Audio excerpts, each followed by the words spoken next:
नमस्कार आणि गंगा एज्युकेशनमध्ये आपलं पुन्हा एकदा हार्दिक स्वागत आहे. या प्लॅटफॉर्मवर तुम्हाला विधिक क्षेत्रातील महत्त्वाचे विषय, कायद्यांशी संबंधित स्पर्धा परीक्षांची तयारी, महत्त्वपूर्ण कायदेशीर तथ्य आणि विधीचा इतिहास याविषयी सुस्पष्ट आणि शिस्तबद्ध मार्गदर्शन मिळेल. आजच्या व्हिडिओचा विषय आहे इच्छामरण आणि कायदेशीर तरतुदी. हा विषय न्यायालयीन परीक्षेकरता एसे रायटिंग या क्वेश्चनकरता महत्त्वाचा आहे. मृत्यू हे एक अटळ सत्य आहे हे आपल्या सगळ्यांनाच माहीत आहे. पण तो मृत्यू चांगला असू शकतो का? इच्छामरण किंवा इयुथेनेसिया हा शब्द याच एका प्रश्नाभोवती फिरतो. आणि हा फक्त एक वैद्यकीय किंवा कायदेशीर मुद्दा नाहीये, तर तो थेट आपल्या समाजाच्या मूल्यांशी, आपल्या करुणेच्या व्याख्येशी आणि जीवनाच्या पावित्र्याशी जोडलेला आहे. चला, आज आपण या गुंतागुंतीच्या विषयाची प्रत्येक बाजू समजून घेऊया. या चर्चेमध्ये आपण 5 महत्त्वाचे टप्पे पार करणार आहोत. सगळ्यात आधी चांगला मृत्यू म्हणजे नक्की काय? मग आपण बघणार आहोत की इच्छामरणाला परवानगी दिली तर त्याचे धोके काय असू शकतात. त्यानंतर आपल्या देशात, भारतात याबद्दल लोकांचं काय मत आहे. मानवी प्रतिष्ठेचा खरा अर्थ काय हा एक महत्त्वाचा प्रश्न आहे. आणि शेवटी आयुष्य संपवण्यापलीकडे दुसरा काही पर्याय आपल्याकडे आहे का? चला तर मग थेट विषयाच्या मुळाशी जाऊया. हा इच्छामरण शब्द आला कुठून आणि त्यामागे चांगल्या मृत्यूची कल्पना नेमकी काय आहे? इच्छामरण हा शब्द मुळात ग्रीक भाषेतून आला आहे. यू म्हणजे चांगले आणि थॅनटॉस म्हणजे मृत्यू. याचा शब्दशः अर्थ होतो चांगला मृत्यू. पण इथेच या चर्चेतला सगळ्यात मोठा नैतिक पेच उभा राहतो. एखाद्या व्यक्तीचं जीवन जाणून बुजून संभवण्याच्या कृतीला आपण चांगलं असं कसं म्हणू शकतो? आपल्या नेहमीच्या बोलण्यात याला दयामरण किंवा मर्सी किलिंग असंही म्हणतात. आणि यात केवळ डॉक्टरच नाही तर कधीकधी जवळचे नातेवाईक किंवा मित्रसुद्धा एखाद्या व्यक्तीचं दुःख कमी करण्याच्या उद्देशाने हे टोकाचं पाऊल उचलू शकतात. आता आपण इच्छामरणांच्या विरोधातल्या एका सगळ्यात मोठ्या युक्तिवादाकडे वळूया. याला स्लिपरी स्लोप किंवा मराठीत घसरता मार्ग असं म्हटलं जातं. आणि हा युक्तिवाद काही ऐतिहासिक घटनांवर आधारित आहे. ही टाईमलाईन आपल्याला एक खूप महत्त्वाचा इशारा देते. बघा, इसवी सन पूर्व 400 मध्ये हिप्पोक्रॅटिक शपथेने वैद्यकी नीतिमत्तेचा पाया रचला, कोणालाही इजा पोचवू नका. पण त्यानंतर बघा, 1939 मध्ये हिटलरने ह्याच चांगल्या मृत्यूच्या कल्पनेचा वापर करून कसा भयानक कार्यक्रम राबवला. आणि आजच्या काळात नेदरलँडसारखा देशातला अनुभव आपल्याला ह्याच घसरत्या मार्गाचे धोके दाखवतो. तर हा घसरता मार्ग युक्तिवाद नक्की सांगतो काय? सोप्या भाषेत सांगायचं तर एकदा का आपण अत्यंत गंभीर आजाराने ग्रस्त लोकांसाठी इच्छामरणाचा दरवाजा उघडला की तो हळूहळू इतका रुंद होत जातो की त्यात कमी गंभीर आजार असलेले, मानसिक रुग्ण आणि शेवटी ज्यांची संमतीच नाही अशा लोकांचाही समावेश होऊ लागतो. याचंच एक मोठं उदाहरण म्हणजे नेदरलँड्स. तिथे सुरुवातीला फक्त अशा रुग्णांना परवानगी होती जे मृत्यूच्या दारात उभे आहेत. पण हळूहळू काय झालं, ही चौकट रुंदावत गेली.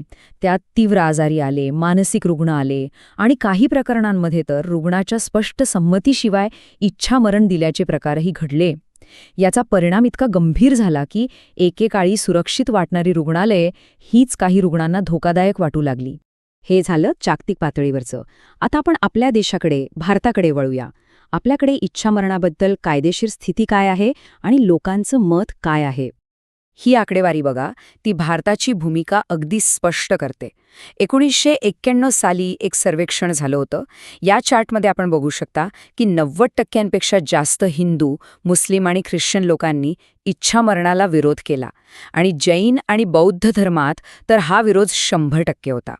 हे फक्त आकडे नाहीयेत, तर आपल्या भारतीय समाजाचा जीवनाकडे बघण्याचा दृष्टिकोन आणि आपल्या मूल्यांचं हे प्रतिबिंब आहे.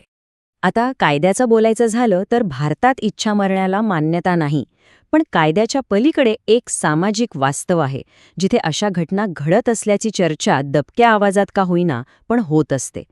त्यामुळे कायदा आणि वास्तव यांच्यातली ही दरी या विषयाला आणखीनच गुंतागुंतीचं बनवते. ह्या सगळ्या चर्चेच्या केंद्रस्थानी एकच महत्त्वाचा नैतिक प्रश्न आहे. मानवी प्रतिष्ठेचा किंवा सन्मानाचा नेमका अर्थ काय? मानवी प्रतिष्ठेबद्दल 2 पूर्णपणे वेगळे विचार आहेत. पहिला विचार प्रतिष्ठेला स्वावलंबनाशी जोडतो. म्हणजे तुमची प्रतिष्ठा तुमच्या शारीरिक क्षमतेवर आणि स्वतंत्रपणे जगण्यावर अवलंबून आहे. तर दुसरा विचार सांगतो की नाही, प्रतिष्ठा ही आंतरिक असते. ती जन्माबरोबरच मिळते आणि तुमची शारीरिक अवस्था किंवा समाजासाठी तुमची उपयुक्तता यावरती अवलंबून नसते. मदर तेरेसांच्या आश्रमातला एका मरणासन्न व्यक्तीचे हे शब्द ऐका, ते प्रतिष्ठेचा खरा अर्थ सांगतात. त्यांना जेव्हा प्रेम आणि काळजी मिळाली तेव्हा ते म्हणाले, मी आयुष्यभर प्राण्यासारखा जगलो, पण आता देवदूतासारखा मरतोय. हे उदाहरण आपल्याला विचार करायला लावतं की खरी प्रतिष्ठा स्वावलंबनात आहे की इतरांकडून मिळणाऱ्या प्रेम आणि करुणेत आहे. आणि यामुळेच तो मूळ प्रश्न पुन्हा समोर येतो, आपण जीवनाचं मूल्य त्याच्या क्वालिटी किंवा गुणवत्तेवरून ठरवायचं का, की मानवी जीवन, मग ते कोणत्याही परिस्थितीत असो, ते स्वतःच पवित्र आणि अनमोल आहे. हीच या संपूर्ण चर्चेची खरी नैतिक कसोटी आहे. तर मग इच्छा मरणाला पर्याय काय असू शकतो? असा काही मार्ग आहे का जो जीवनाचा अंत न करता जीवनाची गुणवत्ता सुधारण्यावर लक्ष केंद्रित करतो? हो, असा मार्ग आहे आणि त्याला पॅलिएटिव्ह केअर किंवा उपशामक काळजी असं म्हणतात. हे एक अशी वैद्यकीय सेवा आहे जी गंभीर आजाराने ग्रस्त रुग्णांची संपूर्ण काळजी घेते. तिचा उद्देश मृत्यूला लांबवणं किंवा जवळ आणणं नाही, तर रुग्णाचं उरलेलं आयुष्य शक्य तितकं आरामदायक आणि सन्मानजनक बनवणं हा आहे. उपशामक काळजीची 3 मुख्य ध्येय आहेत जी आपण येथे बघू शकता. पहिलं, वेदना आणि त्रास कमी करणं. दुसरं, जीवनाची गुणवत्ता वाढवणं. आणि तिसरं, मृत्यूच्या नैसर्गिक प्रक्रियेचा आदर करणं. या 3ही गोष्टी मिळून रुग्णाला शेवटच्या क्षणापर्यंत सन्मानाने जगण्याची संधी देतात. थोडक्यात सांगायचं झालं तर, जिथे इच्छामरण जीवन संपवण्यावर लक्ष केंद्रित करतं, तिथे उपशामक काळजी नैसर्गिक मृत्यू येईपर्यंत जीवन अधिक सन्मानपूर्वक जगण्यावर लक्ष केंद्रित करते. आणि हाच या दोन्हींमधला सगळ्यात मूलभूत फरक आहे. आणि मग शेवटी हा एकच प्रश्न उरतो, आपली करुणा कधी संपते आणि हत्या कधी सुरू होते? या दोन्हींमधली ती पुसटशी रेषा आपण एक समाज म्हणून कुठे आखणार आहोत? या प्रश्नाचं उत्तर केवळ कायदे किंवा डॉक्टर देऊ शकत नाहीत. ते उत्तर आपल्याला आणि तुम्हाला, आपल्या सगळ्यांना मिळून शोधावं लागेल.